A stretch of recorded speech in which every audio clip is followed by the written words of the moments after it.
10वीं क्लास का मेंसुरेशन, और मेंसुरेशन में भी पृष्ठीय क्षेत्रफल और आयतन। आज इसी चैप्टर की बात करते हैं। उस चैप्टर में क्वेश्चन हम लोग का क्या है, दवा का एक कैप्सूल से संबंधित है। सबसे पहले मैं बता दूं कि मैं भारत भूषण पांडे, बाल जगत शिक्षण संस्थान, गणित का शिक्षक हूँ, और हमारी नई क्लास जो है 6 से लेकर 12 तक की जल्द ही शुरू होने वाली है। वो जनवरी माह में होगी। कृपया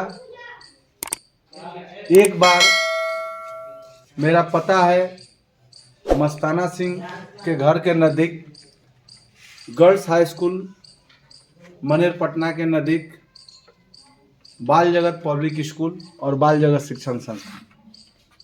मेरा नंबर है 8210546561। दूसरा नंबर है 7543938821। आप इस पर भी संपर्क कर सकते हैं। कृपया एक बार हमारे संस्थान में विजिट जरूर करें। और कृपया इस क्वेश्चन का जब लास्ट वीडियो हो जाएगा तो आप अपना फीडबैक भी देंगे कि आपको कैसा लगा मेरा तरीका। अगर तरीका अच्छा लगा तो लाइक एंड सब्सक्राइब करना ना भूलें। धन्यवाद। दवा का एक कैप्सूल जो है एक बेलन के आकार का है, देख लीजिए, जिनके दोनों सिरों पर एक अर्धगोला बना हुआ है। इधर से भी बना हुआ है, इधर से भी बना हुआ है। पूरे कैप्सूल की लंबाई 14 मिलीमीटर है। एमएम का मतलब क्या होता है? मिलीमीटर। और उसका जो व्यास है, ये व्यास क्या होगा, यहाँ समझिए कि ये पूरा चौड़ा ही व्यास कहलाएगा, यहाँ से यहाँ तक का। तो व्यास कितना दिया? 5 मिलीमीटर। तो कहता है कि आखिर इस कैप्सूल का पृष्ठीय क्षेत्रफल निकालना है।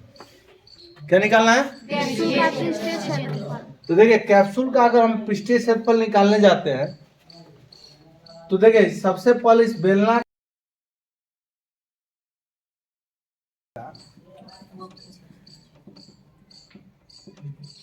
वक्र पृष्ठीय क्षेत्रफल अब प्लस जो इसका दोनों सिरा है, दोनों सिरे पर क्या बना है? अर्धगोला बना है। तो दोनों अर्धगोला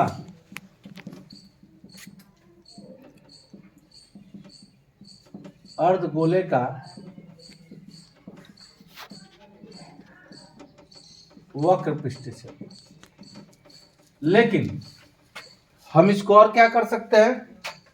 देखिए, बेलनाकार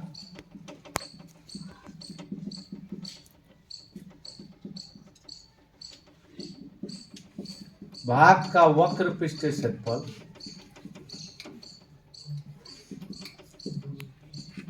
अब दोनों अर्धगोला, यानी कि दो अर्धगोला को अगर जोड़ेंगे तो क्या बनेगा? एक गोला में बन जाएगा। तो यानी कि एक गोले का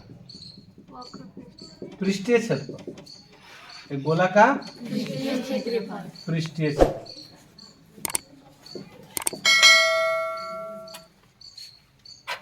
तो बेलनाकार भाग का वक्र पृष्ठीय क्षेत्रफल, भाग का वक्र पृष्ठीय क्षेत्रफल और एक गोला का पृष्ठीय क्षेत्रफल। अब बेलनाकार भाग का पृष्ठीय क्षेत्रफल क्या होता है? 2 पाई RH। और एक गोला का अगर पृष्ठीय क्षेत्रफल की बात करें तो 4 पाई R²। अब हम यहां देखते हैं कि 2 पाई R और 2 पाई R दोनों में से हमारा कॉमन हो सकता है। हम कॉमन निकाल लिए, आया क्या? H प्लस 4 पाई R² है। तो देखिए, यहां से हम 2 पाई R कॉमन ले लिए हैं, तो क्या बचा? 2 इंटू R वर्ग इकाई, वर्ग इकाई। हम यहाँ पर एक समीकरण बना के इसको छोड़ते हैं और सारे मान निकाल लेंगे। तो इसके बाद यहाँ पर क्या करेंगे? हम रखेंगे इस समीकरण में। अब मान क्या निकालना है? Note to the point. निकालने की जब बात कर रहे हैं हम, तो 2 पाई R इंटू H प्लस 2, तक इसको अब समीकरण 1 मान के रखे हुए हैं। तो इस समीकरण में हम जाएंगे पहले, लेकिन यहाँ पर क्या चाहिए हमको? H का मान चाहिए, R का मान चाहिए। H क्या है? बेलनाकार भाग की ऊंचाई है। आर क्या है, बेलनाकार भाग की त्रिज्या और साथ ही साथ अर्धगोलाकार भाग की भी त्रिज्या है। तो यहाँ पर आइए देखिए, अब सबसे पहले बेलनाकार भाग की अगर ऊंचाई जाते हैं,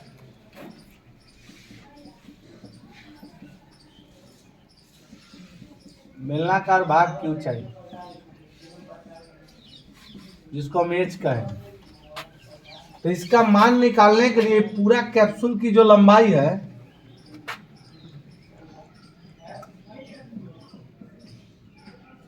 कैप्सूल की लंबाई, पूरे कैप्सूल की लंबाई में से जो अर्धगोलाकार भाग की, देखिए इधर से अर्धगोलाकार भाग का ऊंचाई इधर होगा, मान लीजिए h1 होता है, इधर कर लेते हैं h2।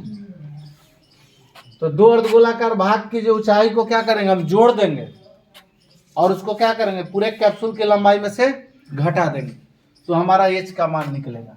यानी कि हम यहाँ पर कर सकते हैं h1 प्लस h2। तो कैप्सूल की लंबाई कितना है, 14 mm। कितना है, अब आइए h1 क्या, देखिए ये अर्धगोलाकार भाग का एक सिरे से जो अर्धगोलाकार भाग की ऊंचाई है और दूसरे सिरे पर जो अर्धगोलाकार भाग की ऊंचाई h2 है। अब h1 और h2 का मान कैसे निकालेंगे, तो देखिए इसका मान निकालने के लिए बताया गया आपको, ये यहाँ से यहाँ तक का डिस्टेंस क्या, व्यास है d, किस रूप में है, d के रूप में, व्यास के रूप में। तो व्यास का मान यानी कि समझिए कि d का मान दिया हुआ है, d का मान कितना है, देखिए 5 mm। कितना है, अब हमको जो है मान निकालना अगर r का, देखिए तो r क्या होता है, व्यास की आधी होती है। तो व्यास की आधी होती है तो यानी कि 5/2 यानी कि 2.5 mm, ये हो गया r का मान, त्रिज्या का मान। तो जो ये त्रिज्या निकला वो समझिए कि बेलनाकार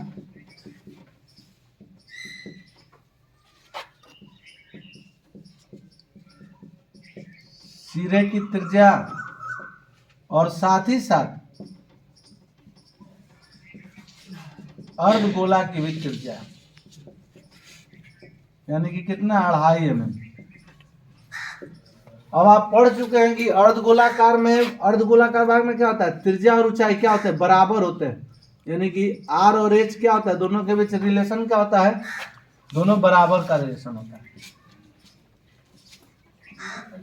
अर्धगोलाकार भाग की त्रिज्या बराबर उसकी ऊंचाई।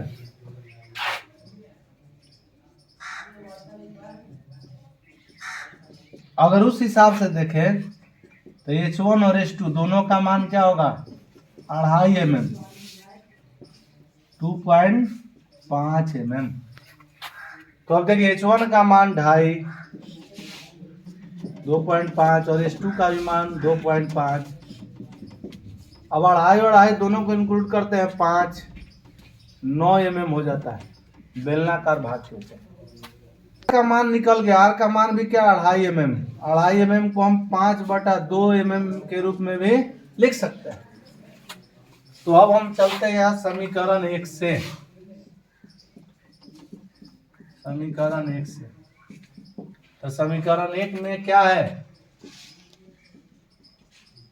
कैप्सूल का पृष्ठीय क्षेत्रफल हम क्या लगा कर रखे, 2πr h प्लस 2r। पाई का मान 22/7 या 3.14। तो 22/7 हम क्या लेंगे, 22/7। r का मान 5/2,